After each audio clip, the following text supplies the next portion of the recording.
Olá, você que nos acompanha pela TV Camp e também pelas mídias sociais, direto de Jerusalém nesta Semana Santa, um especial com a Aline, mostrando todo o trajeto percorrido por Jesus. Um presentaço para você. É com você, Aline, direto de Jerusalém.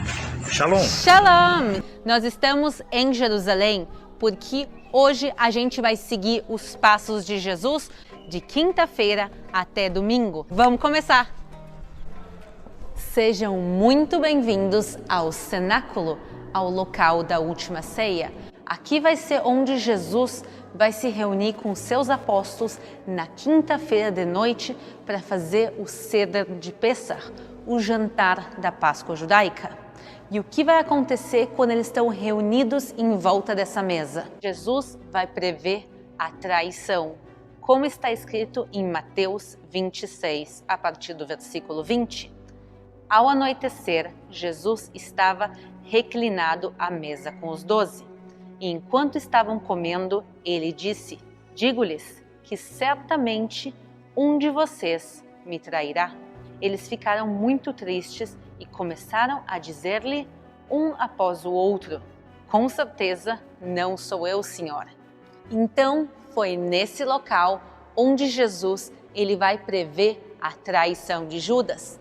Ele também aqui vai prever a negação de Pedro, mas o mais importante que ele vai fazer aqui é pegar o pão e o vinho, o pão ázimo, como ele era na última ceia, e distribuir a eles. E aqui então vai ser ensinada a comunhão. Essa escultura foi colocada aqui no ano 2000, no milênio, e ela é uma árvore de oliveira, mas essa árvore foi cortada e ela está renascendo dos seus brotos. Ela representa a Jesus e, mais que isso, Jesus ressuscitado. E ao pé dela tem aqui trigo e também uma parreira com uvas. Quer dizer, essa árvore representa a Jesus na última ceia como o pão e o vinho. Este aqui é o local da última ceia, segundo a tradição cristã local. Mas essa sala aqui tem 2000 anos? E a resposta é não. Esse local foi destruído e reconstruído algumas vezes ao longo da história. A última reconstrução que a gente consegue ver, que são dessas colunas e do teto também, ela tem 900 anos.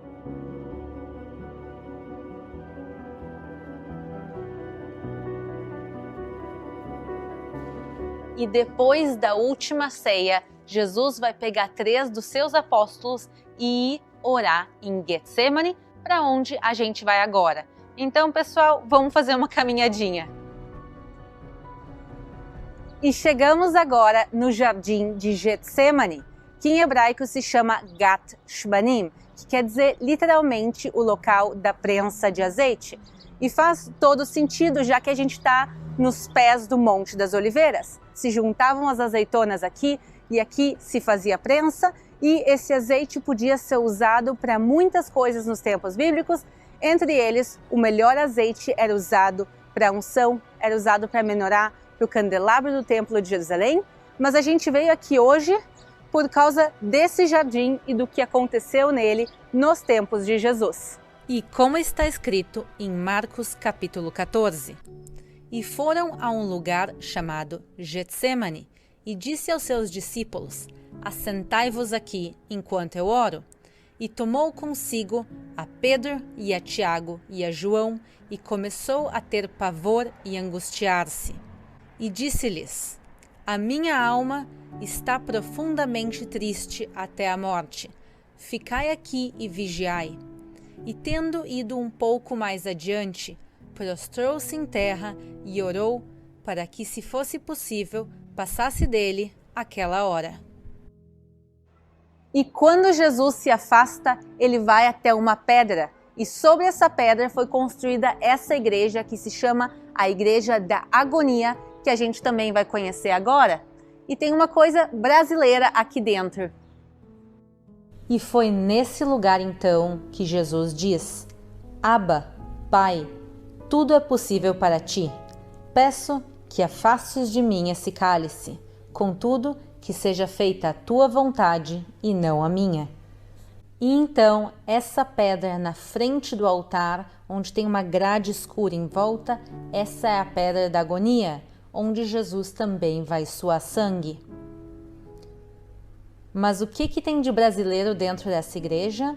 Aqui em cima, no teto, a gente vê um brasão do Brasil, já que o Brasil foi uma das nações que ajudou na reconstrução dessa igreja.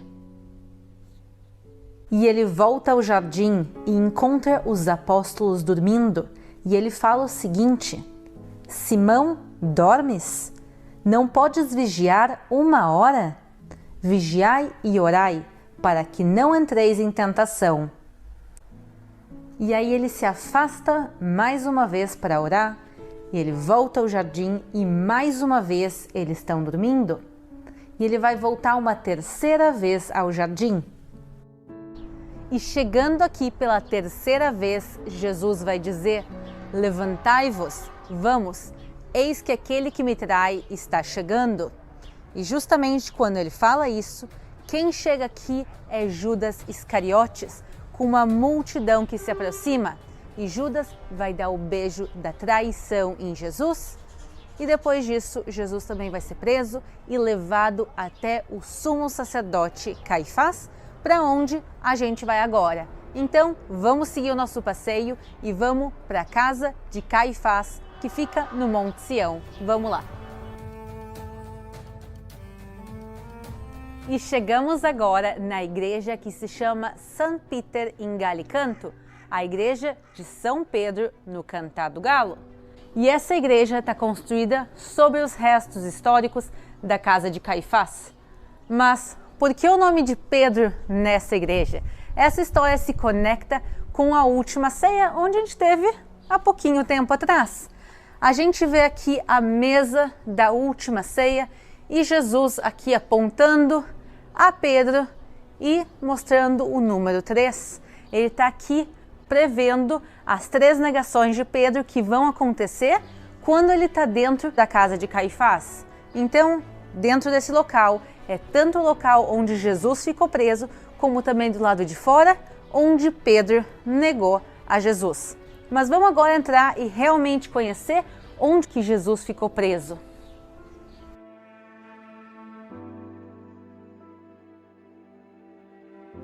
E a casa de Caifás foi construída no Monte Sião, por isso literalmente ela fica na Baixada, então a gente vai seguir descendo, são alguns andares até a gente chegar no local que a gente quer. Então vamos seguir descendo, venham comigo. E agora a gente está entrando numa prisão dos tempos de Jesus, porque o sumo sacerdote de Jerusalém vai ter uma prisão, vai ter guardas, vai ter poder político. Como as coisas acontecem nessa época? Nessa época, normalmente, quem escolhia o sumo sacerdote eram os governadores romanos, o que era um escândalo para a época a propósito, mas é o que acontecia. Então, Caifás, na prática, ele era como se fosse um braço direito de Pôncio Pilatos. E ele traz Jesus até aqui e Jesus vai ficar preso. A gente consegue ver, inclusive, aqui esses buracos na pedra que são originais. As cordas não são, elas são posteriores, mas elas estão aqui para nos mostrar como eram. Então aqui se podiam amarrar pessoas e deixar elas presas. Então tem uma prisão inteira, mas tem um local específico que se acredita que é o local, ou melhor dizendo, o poço, onde Jesus foi colocado, e é para lá que a gente vai agora.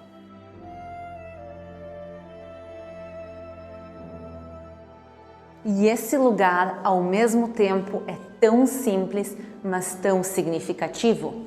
Essa sala aqui é vazia. Tem algumas cruzes que foram colocadas aqui por cristãos ao longo da história e somente tem um objeto aqui, que é esse livro aqui. Ele é o Salmo 88 em diferentes idiomas. E Jesus vai ficar preso nesse lugar até o amanhecer e ele vai ser levado até Pôncio Pilatos. Então, aqui do nosso lado, a gente vê essa rua barra escada que conectava a parte mais baixa do Monte Sião com a parte central da cidade de Jerusalém. E por isso, quando Jesus é levado da casa de Caifás até o local onde estava Pôncio Pilatos, ele provavelmente também passou por essa mesma escadaria.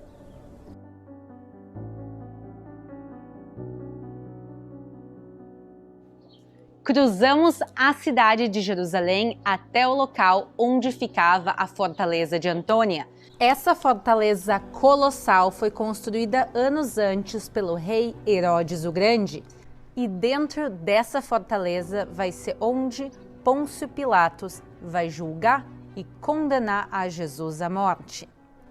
Essa fortaleza, desde então, foi destruída e tem outros edifícios no lugar. Os dois principais a gente vai ver hoje.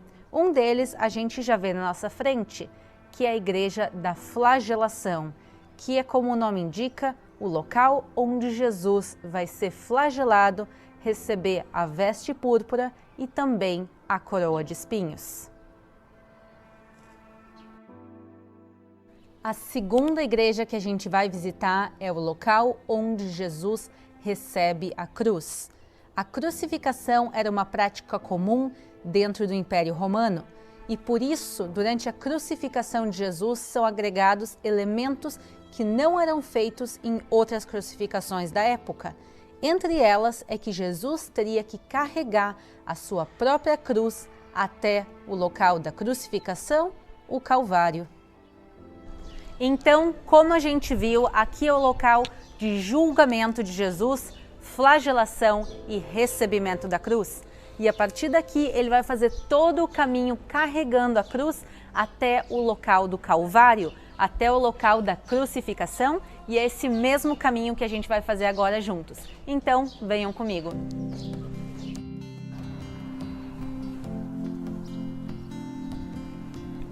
Seguidamente, quando eu estou caminhando com grupos pela Via Dolorosa, as pessoas se surpreendem que esse local tem comércio, tem escolas, tem tanta movimentação, tem aqui igrejas, mesquitas, mas essa é a realidade.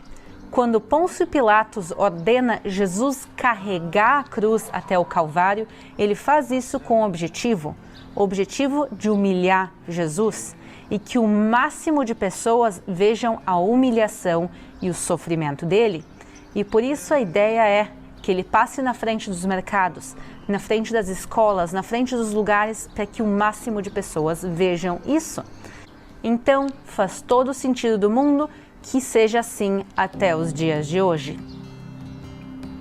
Esse caminho é conhecido como Via Dolorosa, Via Crucis ou Via Sacra.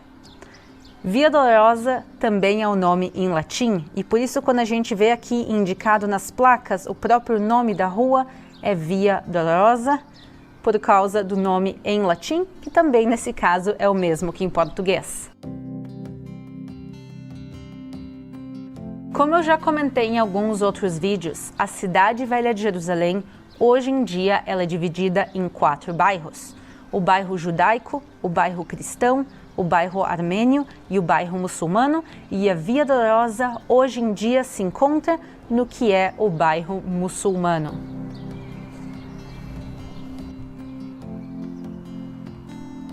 Um assunto delicado, mas importante de se falar, é que existem 2 possibilidades de onde pode ter sido o Calvário, a crucificação, e por consequência, onde é a Via Dolorosa. Hoje a gente está fazendo o caminho que vai em direção ao Jardim do Túmulo, mas para aqueles que querem conhecer também o Santo Sepulcro e toda a caminhada até o Santo Sepulcro, eu vou deixar aqui em cima agora também um link para quem quiser assistir.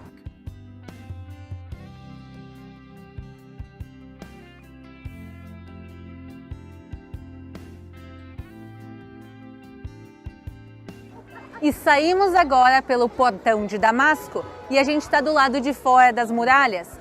Mas como saber que esse lugar realmente era do lado de fora das muralhas também há 2000 anos atrás? Se essa muralha e esse portão têm somente 500 anos?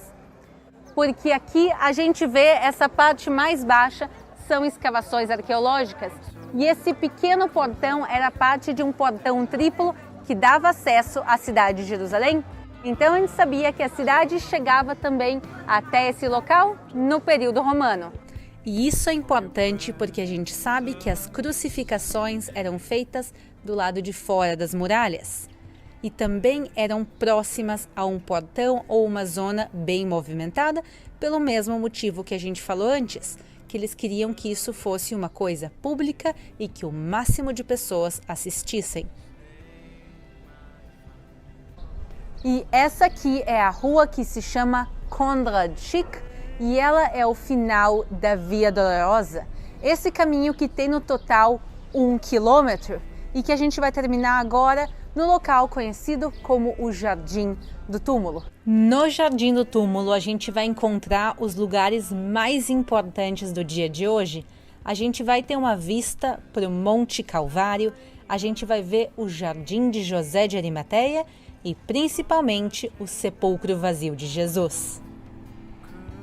Aqui a gente consegue ver o Gólgota, também conhecido como Calvário ou local da caveira, e a gente consegue ver esse rosto que parece que está cavado na rocha, tanto na foto antiga como hoje em dia. O acesso ao Calvário em si ele é muito difícil porque ele fica dentro de um terreno que é hoje em dia uma rodoviária árabe, mas eu vou chegar aqui o mais perto possível para mostrar para vocês.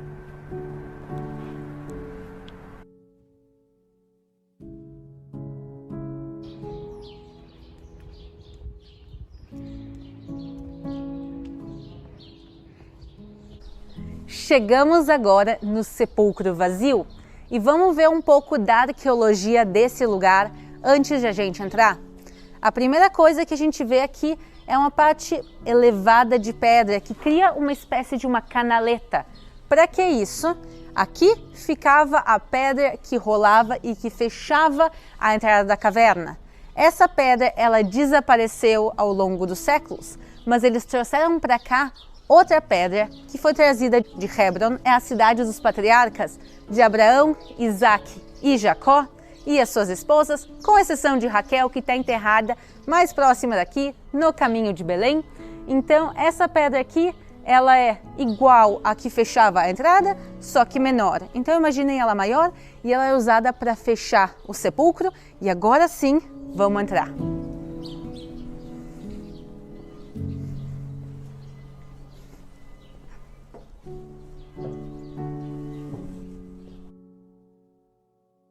A gente vê aqui espaços para corpos e esse espaço aqui foi o espaço onde foi colocado o corpo de Jesus.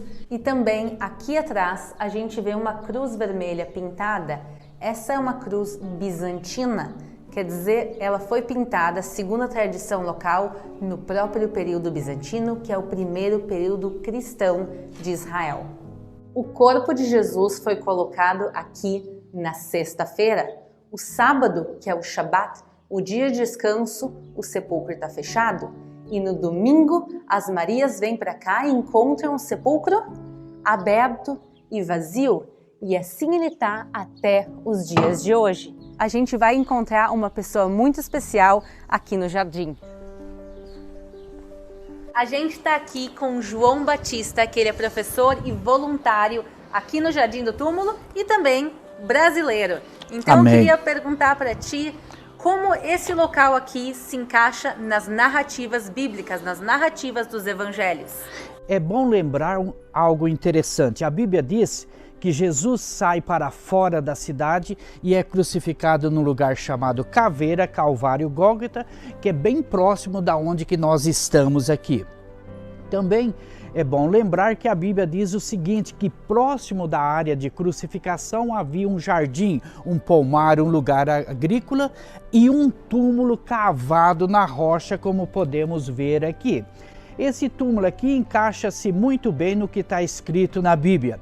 Quando terminou o sábado, as mulheres voltam para preparar o corpo de Jesus e as mulheres vão entrando dentro do túmulo.